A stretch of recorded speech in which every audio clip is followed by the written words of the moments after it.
I will take only 5 minutes, colleagues, in order to provide you a little bit of overview who we are, Bentley Systems, what we do, and what is our mission in the world in order to improve the water infrastructure. So we provide innovative software solutions to advance the world infrastructure, including water and wastewater infrastructure, basically in order to sustain the global economy and the environment for improving quality of life. As you know, the infrastructure is the interface between the planet and the people, and we interact every day with water systems and water infrastructure.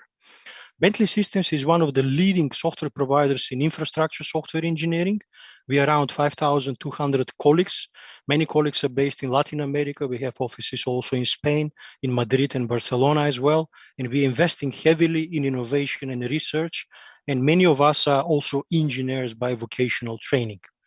So in terms of the infrastructure digital twins, water is playing obviously an important role to achieve the sustainable development goals till 2050.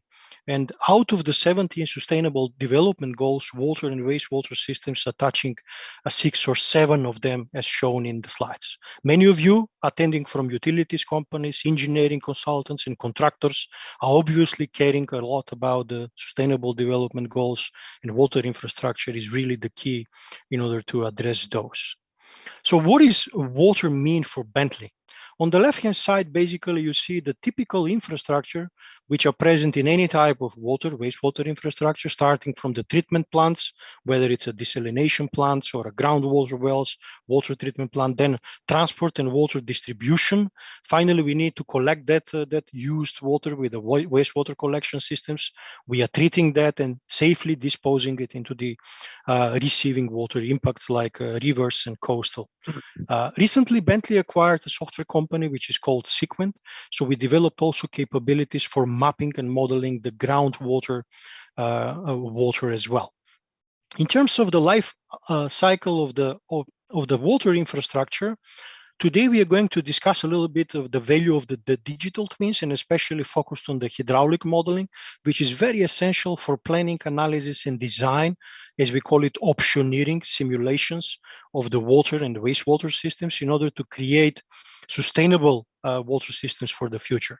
We will be touching also upon operation and maintenance. Once we construct these water systems, we have more and more sensors attached to it, like pressure loggers, flow meters, etc. And this becomes a digital twin, which is evergreen, which is constantly updated, which represents the current asset performance and simulates the asset performance of the future as well. In a recent seminars and also very recent events, we have asked the audience to rank one of the key global trends and pressing water issues in the world. As you see, in no order of relevance, but just to highlight the key ones, climate impact and climate change and climate mitigation is playing an important role. Obviously, urbanization, many people in Latin America, Spain, etc., they are living in the coastal areas, in the urban cities, which are mega cities, putting a lot of pressure on the water infrastructure.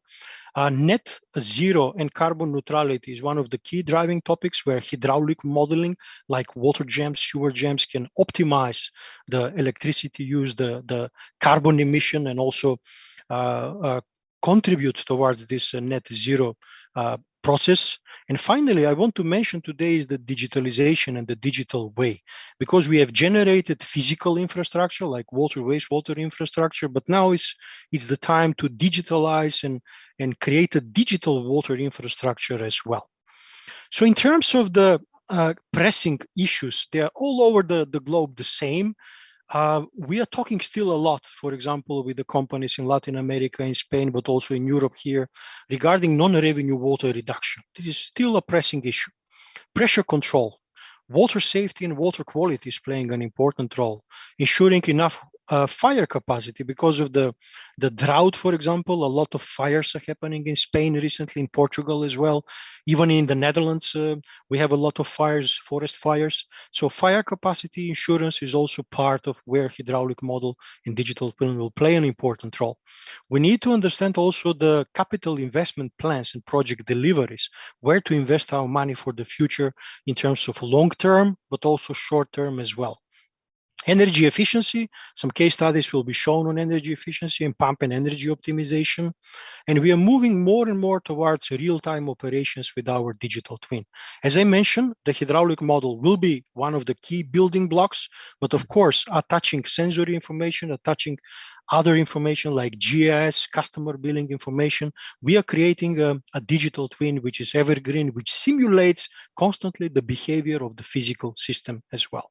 And needless to say, staff and capacity development needs to happen and needs constantly to follow up with a digitalization process as well. So similar trends we see for the wastewater or the wet infrastructure, as we call it.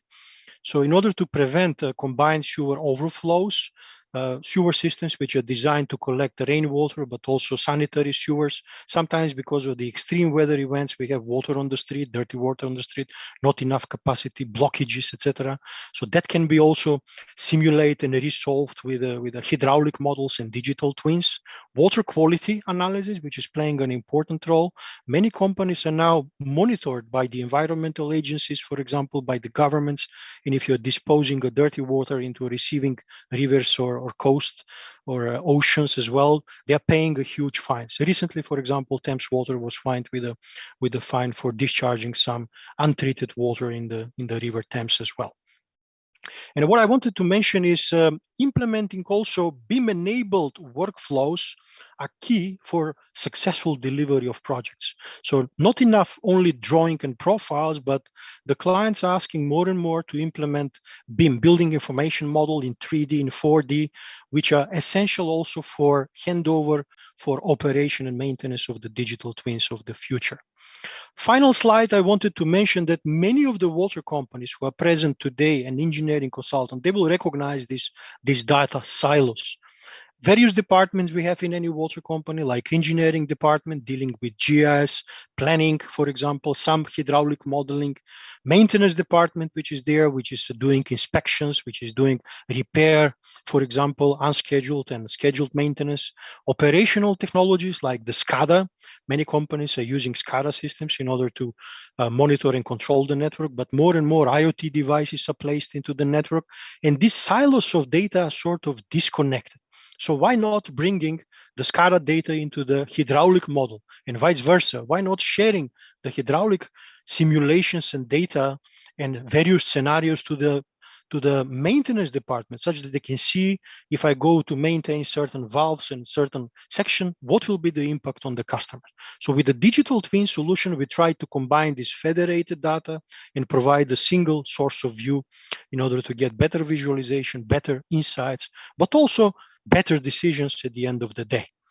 So in terms of our message from Bentley to the market, and we will see from our colleagues, Andres, Juan Carlos, and Hernan, compliance and risk mitigation, mitigating the risks, for example, risk of failure, risk of service interruption, risk of water losses, risk of economic losses, etc. Very important.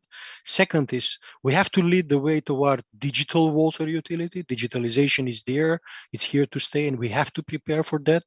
And finally, as I mentioned, every company needs to help towards achieving the sustainable development goals and being a sustainable and business responsible company. So over to you, Andres, for the rest of the presentation.